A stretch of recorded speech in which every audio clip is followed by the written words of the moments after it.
Payo ng DFA sa mga OFW doon, voluntaryo nang umalis sa Yemen kung ligtas pa silang maglakbay. Bukas din daw ang linya ng ating embahada sa Riyadh, Saudi Arabia para makipag-ugnayan ng mga Pinoy sa Yemen. Pero bukod po sa Yemen, mahigpit ding tinututukan ng DFA ang sitwasyon ng halos 2 milyong Pilipino sa Saudi Arabia. Posibleng lumawak kasi ang mga protesta doon at ngayong araw nga, magaganap ang tinatawag na Day of Rage. Kaya naman ang ilang Pinoy sa Saudi Arabia natatakot ng lumabas sa kalsada. Ang sabi lang ng gobyerno na narinig ko rito, ang magwewelga lahat tuhulihin. Yun na. Ang gagamitan sila ng dahas kung kinakailangan. May nahuli na nga daw isang bus papunta rito, na isang punong-puno na isang bus papunta rito na harang lang. Yan ang narinig ko sa kanya. Tapos, tinanong ko na siya, no, after na mag-usap sila, sabi niya meron silang nalaman na baka i-shutdown, totally blackout, walang internet, walang tawag, ganyan, na mangyayari sa Friday. Nako. Huwag naman sana magdasal ho tayo na. 2 milyon ho yung uuwi. 6,000 lang, tatarantahan tayo lahat dito sa Libya eh. 26,000 yung sa Libya, hirap na rin tayo inikas lahat, di ba? Oo, yung mga gusto lang. Umabot na nga sa 6. Eto, 2 milyon. Saan mo isasalpak dito yun? Hindi, tsaka ang hirap. Walang trabaho. At kung wala pang nangyayari, ang hirap kumbinsihin ng Pilipinong umalis. Kaya sayang nga naman yung... Kasi di ba, Tahimik sa lugar nila, ayaw nila umalis talaga. in-encourage ng gobyerno na maging proactive tayo kaysa reactive, di ba? Pero mahirap magkumbinsi pag ganyan. Kasi Kaya syempre, yung kailangan ibang, na pag-uwi nila dito, wala naman silang kikitain, wala Yung ibang pang Pilipino, sumasali na sa protesta eh. Pero yung nakakatakot yung binanggit niya, no? Yung wala kang komunikasyon. Para yun, sa panahon na yun, yun yung nakakatakot. Para mainip ka, pag nainip ka, lalabas ka na. Yun yung, so sana walang mangyari, di ba? Although sinabi rin ng DFA na tingnan pa natin yung sitwasyon, pero sana hindi na po magtuloy-tuloy. Pero ito naman po, kung ang tensyon tumitindi sa Yemen at Saudi Arabia, medyo humuhupa naman ito sa bansang Bahrain. Kaya naman ang POEA, inalis na ang deployment ban para sa mga OFW na papuntang Bahrain. Ayon kay POEA Administrator Carlos Cao Jr., nasa alert level 1 na lang daw kasi ang status doon. At dahil sa pag-lift ng ban, pwede na muling magproseso ng papel ng papeles ng mga OFW na nag-a-apply o pabalik sa Bahrain na lubos na ikinatuwa ng ilang kababayan nating paalis na papunta doon. Sa ngayon, nasa 50,000 Pinoy ang nasa Bahrain.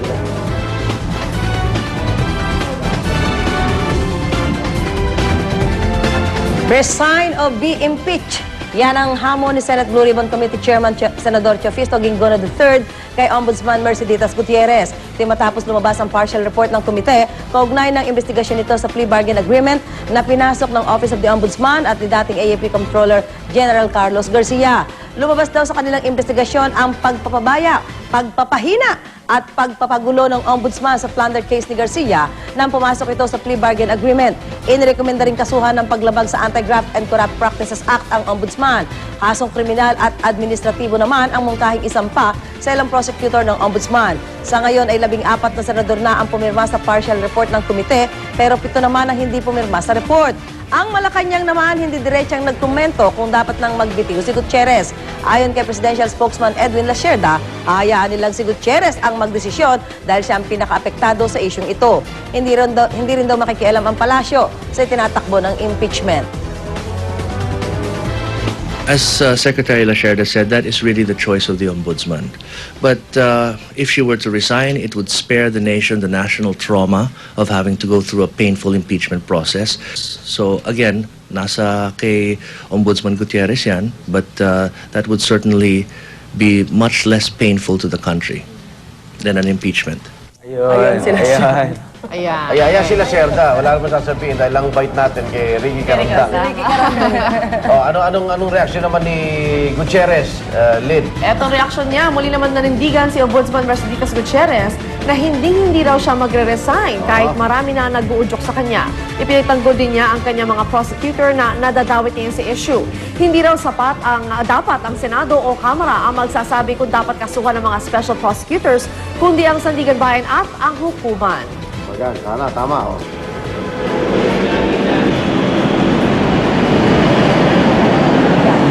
Na sa tingin niya ay wala naman siyang paglabag na ginawa. Siya ba ay magre-resign?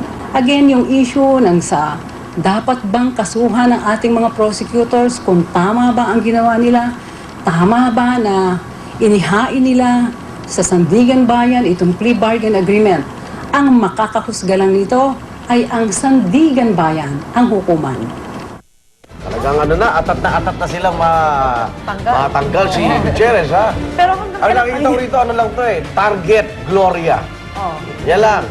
Eh baka, Sana lang. kasi next year pa siya matatapos yung term niya, di ba? Fixed term po si Gutierrez eh.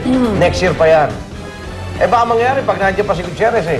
Mauna pa yung mga kalyado ni Pangulong Aquino na makasuhan kesa kay Gloria.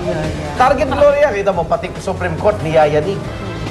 Di ba? Napakasimple lang na, sinasabi naman ng ilan, tama lang yan, Ika. Dahil lahat naman ng ipinuwesto ni dating Pangulong Gloria, to protect herself din na hindi siya makulong at makasuhan. Kaya inaalis na lahat ni Pangulong Noy. Ayan. Wala akong inutos, sabi ni Pangulong Noy. Wala akong inutos na tanggalin yan. Si Ginggona, liberal ba yan? Liberal party. Pero paano nga yun? How can you expect a fair impeachment process kung sinasabi na ng Senado at saka ng Kamara, resign ka na? Alis ka na, umalis ka Pero na. kung karamihan sa kanila sinasabi na, so sayang lang yung proseso, di ba? Kasi ano, Kapag dadaanan sayang ni- Mas maganda yung mag-resign ka. Ang problema, pag pinag-resign mo ako, wala na yung mga benepisyo ko. Yes. Pag Saka nag-resign. yung reputasyon Dahil niya na pag na-impeach ka naman, nakalagay sa by data mo, impeach. Paano ka makakapag-apply ng trabaho? Oh, yun nga, kaso ang Yung pagdadaanan record niya yung lang. Senado, yung judge na siya eh. So, diba, parang Kaya nakita mo naman yung nangyari kay Estrada. Lahat ng likaw ng bitukan lumabas sa hearing eh. Yun ang pangit sa ayaw nila mangyari kay Dumi. Ombudsman yun. Yung makakalkal, lahat. Lahat naman to, politika lang. Feeling pa kaya niya na na fair trial yun? Kasi diba sabi niya Kasi magiging sa Senado eh. Senado. Oo. Oh, hindi. Kaya lang Ang- ngayon pala sinasabi niya dapat No, mag-resign siya. Kaya nga mali eh. Ang sinasabi, hindi dapat sinasabing nais ng Senado eh.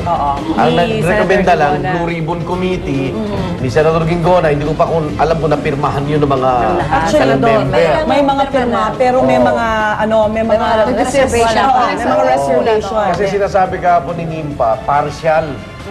Partial. So, ang nangyari dito, sumabay lang sa issue ng Gutierrez muna yung Blue Ribbon. Kasi pinag-usapan dito yung plea bargain agreement. Saka tandaan natin, pag umusad yan, maraming mga Masakit.